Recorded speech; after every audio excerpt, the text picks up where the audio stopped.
Escucha En el Radar, episodio 13, con María Luisa Borjas, excomisionada de policía.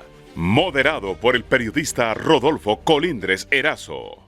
Saludos amigos, gracias por estar nuevamente con nosotros aquí en un episodio más de El Radar, el podcast de Radio América, donde les presentamos y analizamos temas con personajes de la vida política de nuestra nación, la gente que hace opinión en diversos temas. Hoy nos acompaña la abogada María Luisa Borjas, comisionada de policía en condición de retiro, muy conocida en nuestro país, en su vida, dentro de la institución policial como en la vida política. Comisionada, gracias por acompañarnos aquí en este podcast El Radar de Radio América. Para mí es un placer y un honor estar en El Radar y sobre todo tocando temas de tanta importancia para nuestro país. Muchas gracias por su invitación. ¿Había participado en eventos de podcast, sí? ¿O este es su primero aquí en Radio América? Pues le diré que me estoy estrenando. Pero creo que va a ser interesante, porque de aquí en adelante van a haber más. Van a haber más, así es. Y bueno, pues qué gusto tenerla aquí en Radio América con nosotros. Comisionada, el tema del momento, de lo que se ha estado hablando en los últimos días, y aquí es donde su experiencia vale mucho, como comisionada de policía, lo que hemos visto en las cárceles. Pasan gobiernos y aquí todos parecen hacer lo mismo y al final de cuentas nada. ¿Cuál es su análisis? Usted que conoce bien el tema de la seguridad, ¿qué es lo que está pasando realmente y lo que ha pasado en las cárceles? Bueno, mire, definitivamente aquí en nuestro país tenemos un eje transversal que no nos deja levantar cabeza y es definitivamente la corrupción, ¿verdad? Que genera impunidad y viceversa.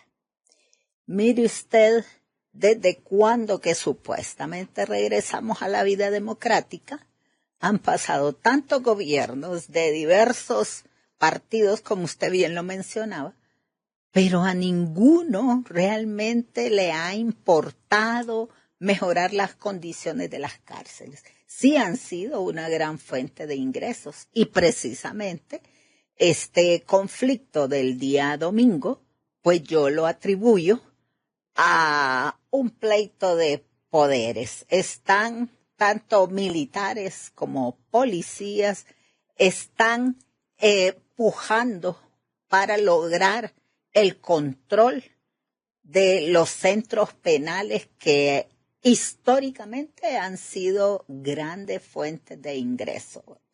Entonces, ninguno se ha preocupado ni siquiera por hacer una clasificación.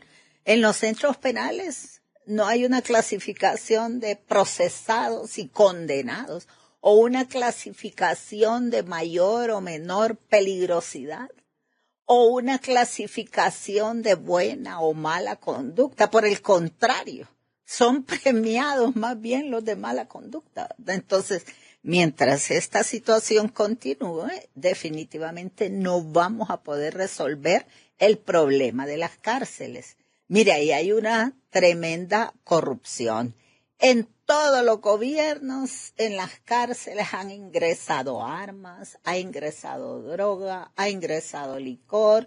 Bueno, no hace mucho circuló un video donde en una cárcel de supuesta máxima seguridad están celebrando la Navidad. Óigame, con asados, con bar, bueno, hasta vimos uno de los reclusos ahí paseándose con una AK-47 terciada.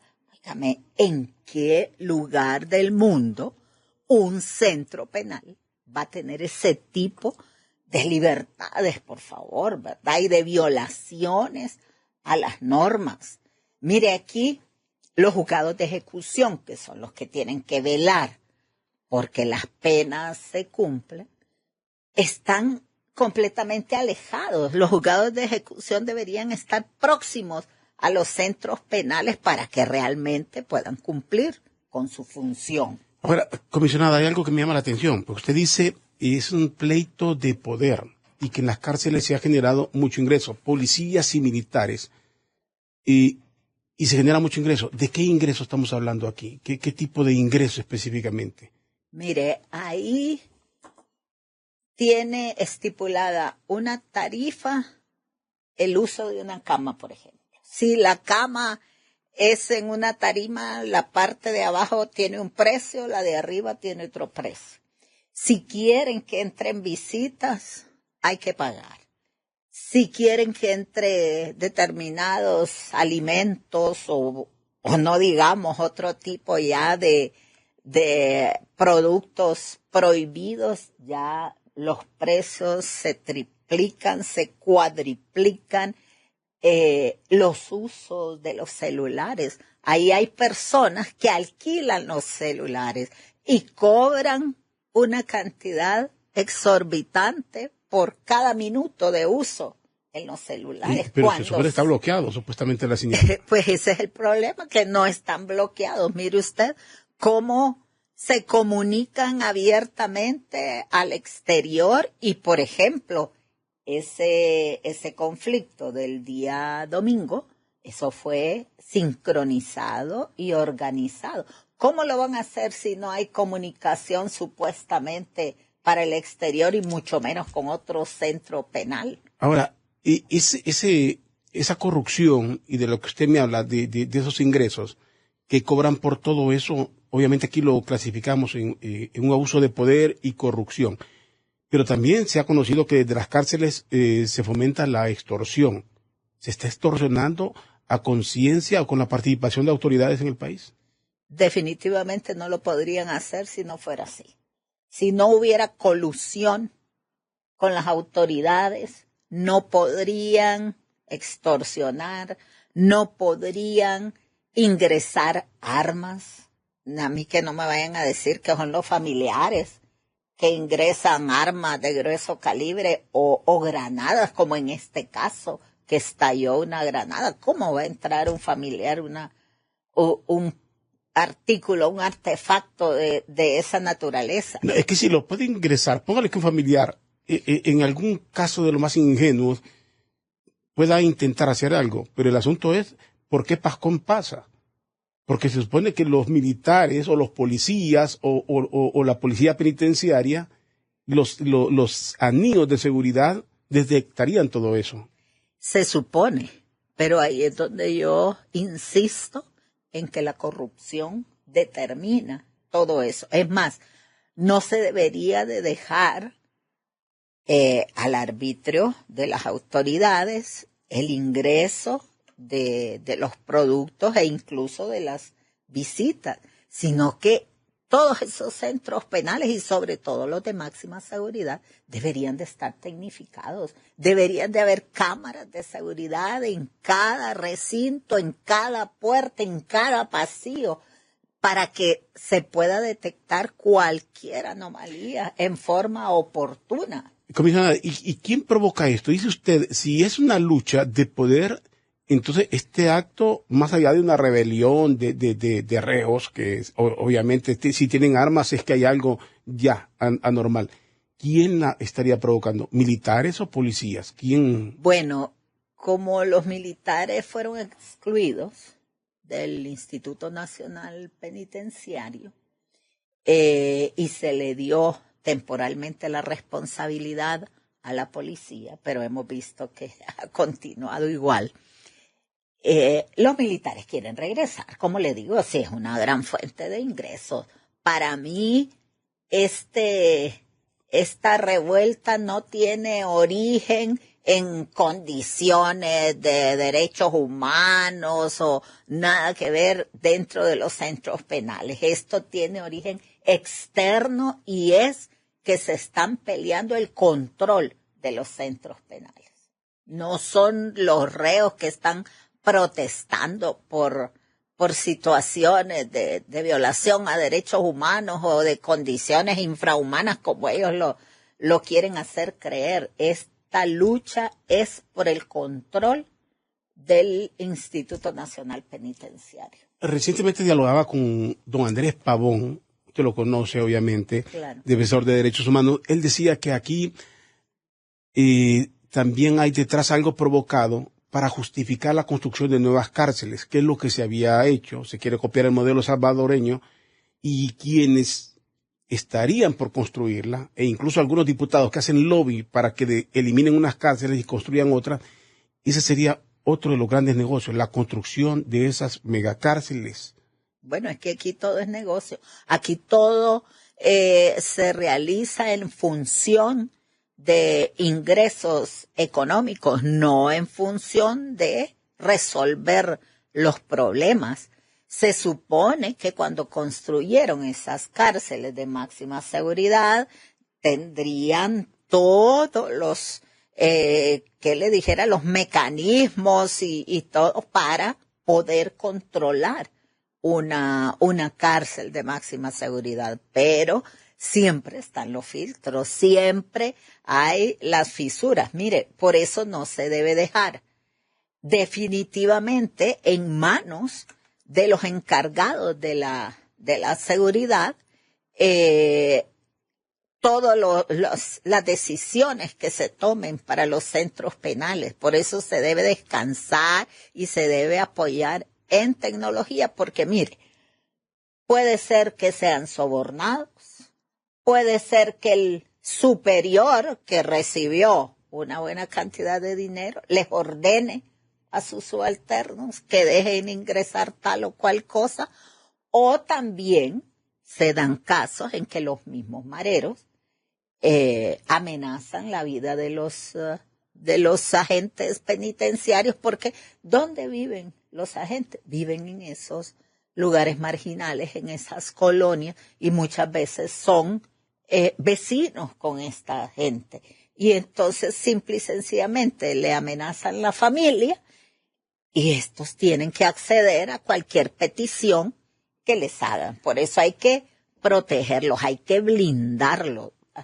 Bueno, y la intervención anunciada por el gobierno, por la señora presidenta Xiomara Castro, ¿dará resultados o estamos ante un escenario muy repetitivo en el país, eso de las intervenciones? Mire, seguimos con los mismos vicios del pasado, ¿verdad? Imagínese usted en la narcodictadura anterior. Eran comisiones interventoras para todo. Uno solo de los problemas no lo pudieron resolver. Comenzaron con el seguro social y ¿a dónde está? Nunca se resarció el seguro social del dinero que le saquearon. El IMPREMA, más bien fueron a descapitalizar el IMPREMA. La depuración de la policía, toda una farsa, porque dentro de la institución policial continúan aún personas que están vinculadas tanto con el crimen organizado como con el crimen común. Entonces, esa fue una tremenda farsa. Y en cambio, se excluyeron muchas personas que tenían un buen récord, ¿verdad? Porque estorbaban a los intereses económicos de alguien. Entonces, esas interventoras definitivamente no funcionan, ya lo hemos visto.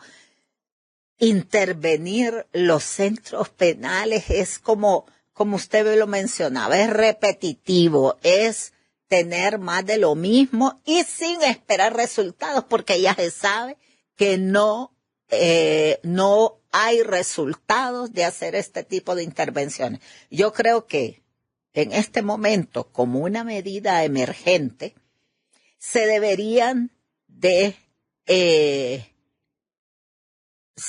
asignar a los centros penales tanto el personal policial como personal militar para que se vigilen mutuamente, como una medida emergente y en una forma provisional, mientras se forma personal especializado para manejar los centros penales. Miren, la policía hubo 2 promociones que fueron graduadas en Argentina, una en Argentina y otra en Chile, sobre administración penitenciaria. En la primera ocasión fueron 4 oficiales y en la segunda ocasión 5 oficiales. esos oficiales vinieron graduados. Ninguno de ellos fue asignado a los centros penales porque tenemos esa mala costumbre que se manda a la gente a especializarse en una rama y los traen y los asignan en un lugar donde nada que ver con la especialidad que tomaron. Entonces, hay que retomar esa gente que fue formada en ese campo para formar personal aquí o mandar al extranjero a formar gente para que algún día tenemos que comenzar. Ahora, pero usted dice una combinación, una medida rápida, urgente, dice usted. Urgente. Una en combinación, este momento, porque como están peleándose el poder, entonces yo pienso que se van a vigilar mutuamente. ¿No sería más caótico en alguna medida? ¿O cree usted que esa sería la táctica? Es que si seguimos igual, vamos a tener los mismos resultados. Y si regresamos exclusivamente a los militares, vamos a tener el resultado que ya tuvimos anteriormente.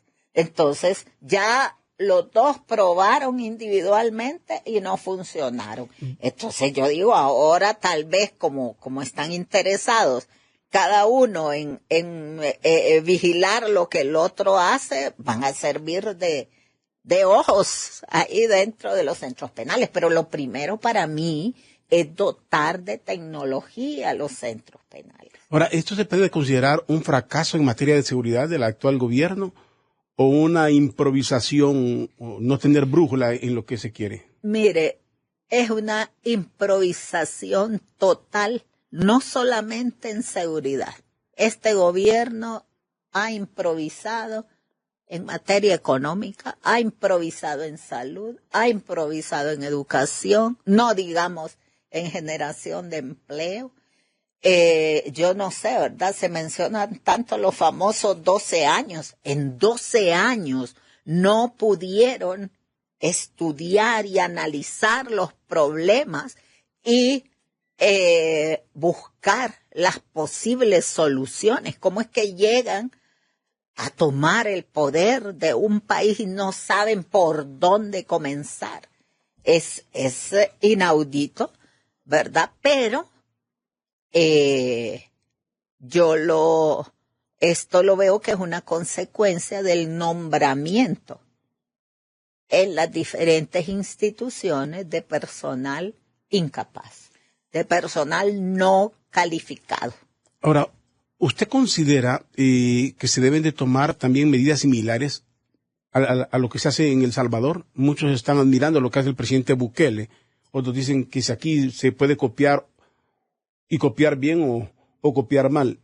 ¿Qué modelo estaría funcionando en materia de seguridad en el país? Mire, aquí no se puede hacer una copia del régimen que ha establecido Bukele, porque para comenzar, las máximas autoridades del país no tienen la autoridad moral que tiene Bukele.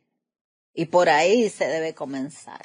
Mire, los delincuentes respetan a las autoridades honestas, pero si las autoridades se han coludido con ellos en actos ilícitos, ¿qué respeto les pueden tener? ¿Cómo se pone a creer usted? Por ahí anda circulando un audio de un supuesto interno que dice que si la DIPANCO envía a un interno más a esos centros penitenciarios, lo van a picar y lo van a hacer perder. ¿Cómo un privado de libertad se atreve a hacer tal reto a la autoridad? Solo lo pueden hacer cuando le han perdido total respeto y sentido a la autoridad. Entonces, eso yo veo, por ejemplo, Bukele tiene, en primer lugar, es una persona temerosa de Dios. Aquí estamos todo lo contrario. Y en segundo lugar, es una persona que tiene autoridad moral y tiene carácter. Mire todos los ataques que ha tenido, todos los señalamientos por países desarrollados, por organismos internacionales, por la misma oposición de su país. Y ese hombre solventemente los ha dejado con la boca cerrada. Pero aquí, ¿cómo vamos a hacer? Si las máximas autoridades del país han sido mencionadas con vínculos no solo con la corrupción, sino que también con el crimen organizado. ¿Qué autoridad moral pueden tener para exigirle a los ciudadanos que cumplan con la ley si son los primeros que violentan la Constitución de la República y toda la legislación? ¿Cree usted que una solución entre lo que está señalado, tecnificar la construcción de más cárceles o una megacárcel? Volvemos a la imitación de lo que se hace en El Salvador. Usted habla de los aspectos éticos que no son los mismos, pero una cárcel, una megacárcel sería la solución, limitando el espacio de movimiento de un preso. ¿Cómo va a ser la solución si el problema nuestro no es en base a instalaciones? Es en base a la ética y la moral de las personas que ejercen la seguridad. O sea, aquí pueden construir la cárcel más moderna con los métodos más, pero si compran a los que manejan las cámaras, si compran a los que conforman el primero, segundo, tercer anillo de seguridad, entonces siempre van a haber infiltración en las cárceles. Lo primero que se debe hacer para mí es sentar precedentes. Aquellas personas que tengan antecedentes de haberse coludido con actos ilícitos debe ser juzgado, se le debe de aplicar la ley y que sirva de ejemplo para los demás. Se les debe exhibir como lo que son, como delincuentes, pero aquí no. Imagínense que a mí me da tristeza cómo todos los días sacan personas ahí que han sido detenidas, que porque se robó un celular, que porque andaba 4 carrucos de marihuana, y en cambio usted vio la detención de los pandoros, que por cierto ya los dejaron absueltos.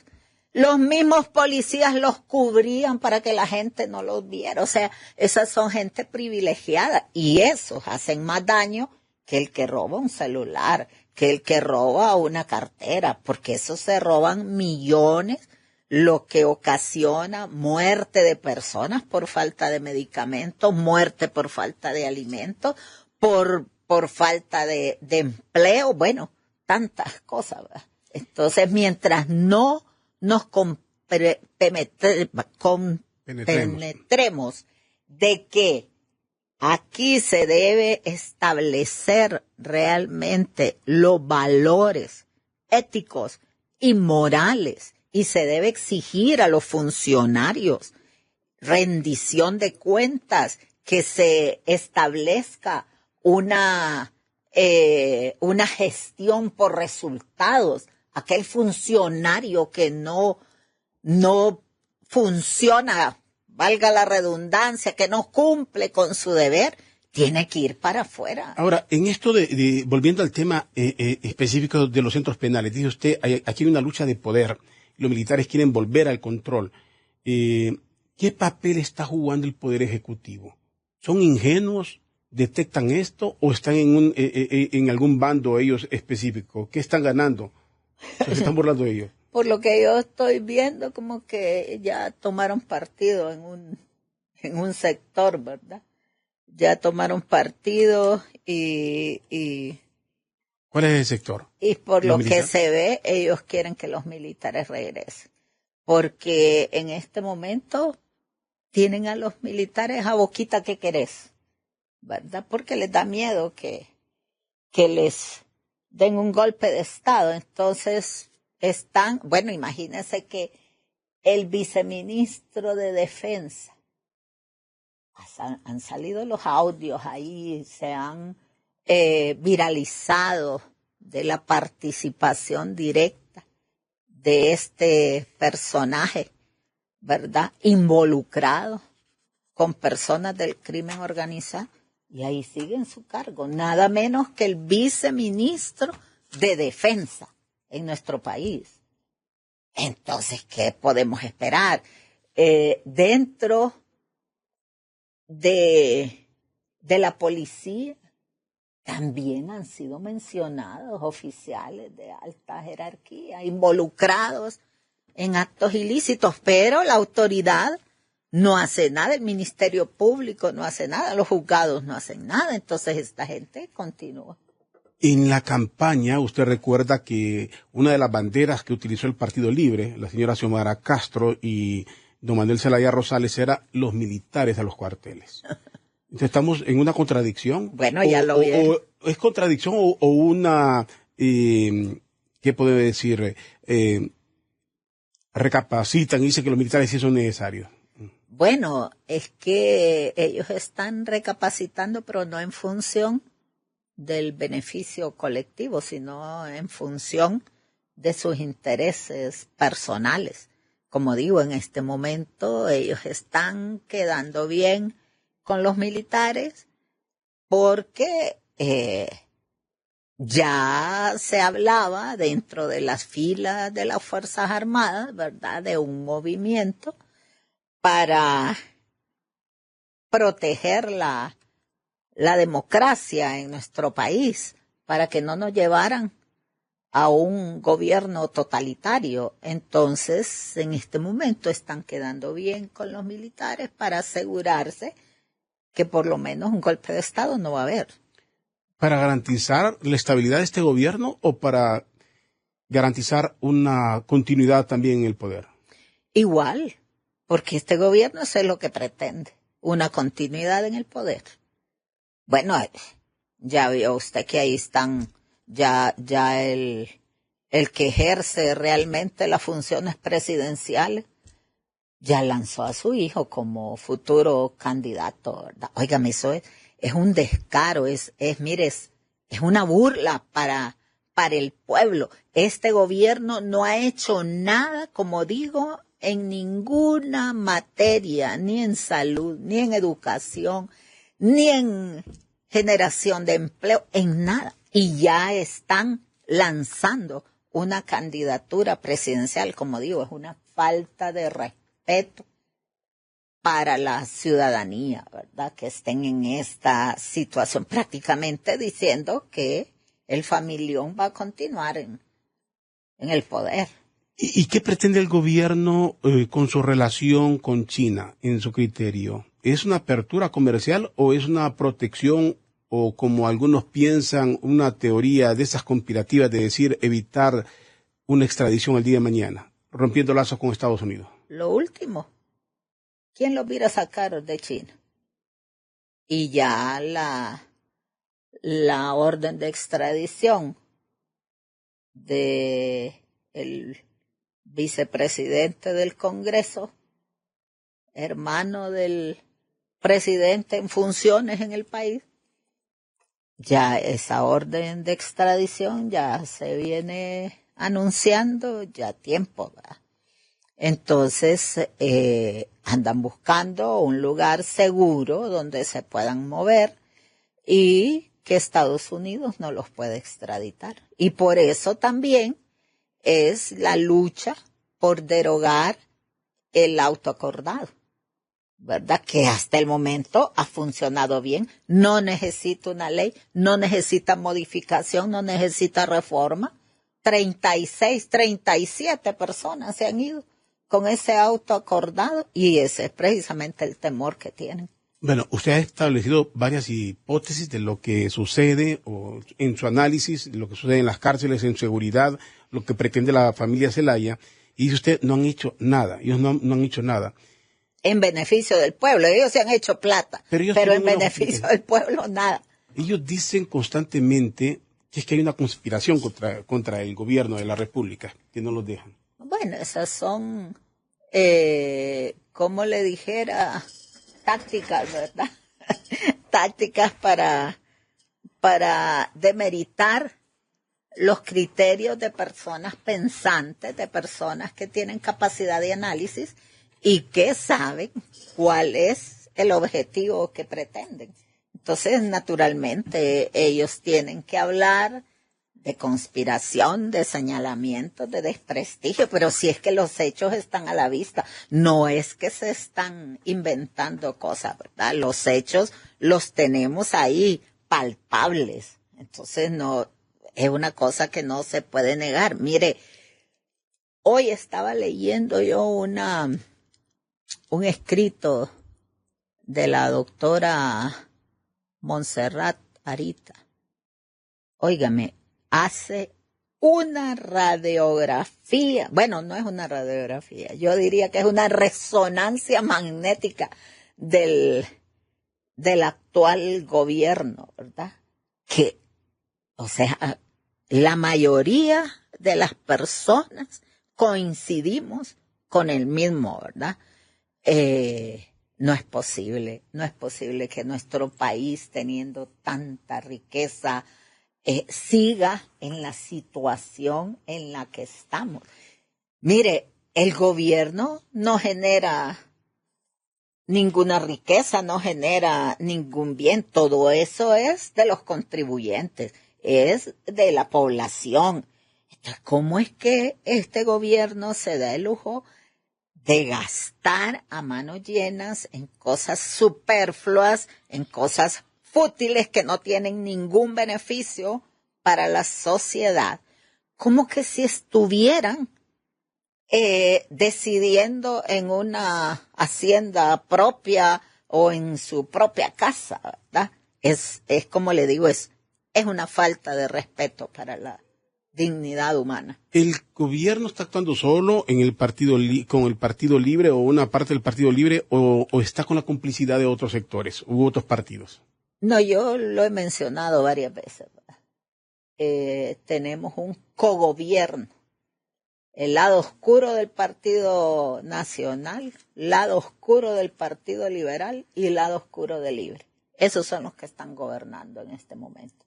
Porque en todos los partidos hay gente buena, pero en este momento están cogobernando los lados oscuros de esos tres partidos. Bueno, y aquí entonces le pregunto, aquí en la parte final, ¿qué nos queda por hacer a los hondureños? Porque nos dicen que hay problemas en las cárceles, que hay que intervenirlas. Usted dice, esto va más allá, se trata de negocios, de lucha de poder, estrategias del gobierno de autoprotegerse. ¿Qué nos queda? ¿Qué le depara a Honduras o los hondureños? ¿Qué debemos de hacer para que las cosas cambien? Pronunciarnos. Es que hemos sido indiferentes, hemos sido abúlicos hasta cierto punto y no debemos de permitir. Por ejemplo, mire, se han presentado varios recursos de inconstitucionalidad por esa injerencia del esposo de la presidente en los asuntos del Estado. Él es un simple asesor, por lo menos eso es lo que dice su nombramiento, pero aquí el que decide es él. Luego la señora presidente, desconociendo la Constitución de la República, se va a viajar y deja a su esposo encargado, como cuando yo le digo a mi esposo, mira, yo me voy, mira a los niños. Y óigame, si a la Constitución es clara, para eso hay 3 designados. Ella tiene que dejar encargado del gobierno a un designado presidencial. Entonces, tenemos que, como digo, pronunciarnos. Yo no sé si vamos a reorganizar la marcha de las antorchas o vamos a inventar algo nuevo, pero algo tenemos que hacer. La gente tiene que demostrar su descontento, tiene que demostrar que no está de acuerdo con las decisiones equivocadas que este gobierno está tomando. Y entre las cosas que mencionaba usted, en su discurso de campaña mencionó que los militares a los cuarteles, bueno, pero también mencionó que se iba a vender el avión presidencial, que se iban a eliminar los peajes. Bueno, imagínense que no se han podido eliminar ni las sedes. En papel fue derogado en el Congreso Nacional, pero las sedes siguen funcionando. Ni en Cotas de Palmerola tampoco. Sí. Entonces, ni una sola de las promesas de campaña se han cumplido. Mire, que se iban a deshacer de los vehículos de lujo. Más vehículos compraron. Ahí anda hasta el último gato de un ministerio. Anda con un séquito de 3 y 4 prados blindadas, por favor, ¿verdad? Y todo eso pagado a costillas del pueblo. Comisionada, le pregunto, finalmente, con todos los cuestionamientos que usted ha hecho, si la llamaran a colaborar, ¿usted participaría de este gobierno? No, no quisiera desprestigiarme. Mire, hay personas a las cuales yo les he tenido mucho respeto y admiración. Y con tristeza se lo digo, me han decepcionado. Me han decepcionado porque al aceptar un cargo en este gobierno dirigido por una persona prácticamente iletrada, que no conoce de ninguna materia y que solo se deja llevar por caprichos, definitivamente, como digo, es un desprestigio. Es un desprestigio. Yo no quisiera dar nombres de personas a las cuales yo, como digo, les he tenido mucha admiración y que ahora los veo yo totalmente plegados y defendiendo posturas indefendibles. Solo me quedé con la duda, porque usted dijo dirigido por una persona iletrada, el país. Usted dijo que gobierna el esposo o la esposa. ¿A quién se refiere de él? ¿A Xiomara o a un Manuel? Ambos. Ninguno de ellos terminó ni siquiera la secundaria. Ambos. Solo que doña Xiomara ha hecho caso omiso a su responsabilidad, a su mandato, y permite que su esposo la siga dominando como ha sido toda la vida. Comisionada María Luisa Borjas, es un placer haber dialogado con usted esta tarde. Espero que sigamos reflexionando por el bien del país. Los temas hay que conversarlos en Honduras porque en algún momento algo tiene que cambiar. Gracias por acompañarnos aquí en el radar. Gracias a usted y al pueblo hondureño le digo, organicémonos, protestemos, exijamos nuestros derechos. Que Dios bendiga a Honduras. La comisionada en condición de retiro, María Luisa Borjas, nos acompañó en este episodio de El Radar en Radio América. Gracias a todos ustedes por siempre estar atentos a estos episodios. Encuéntranos en Spotify, Apple Podcasts, Deezer, como podcast Radio América HN y en nuestra página web www.radioamerica.hn.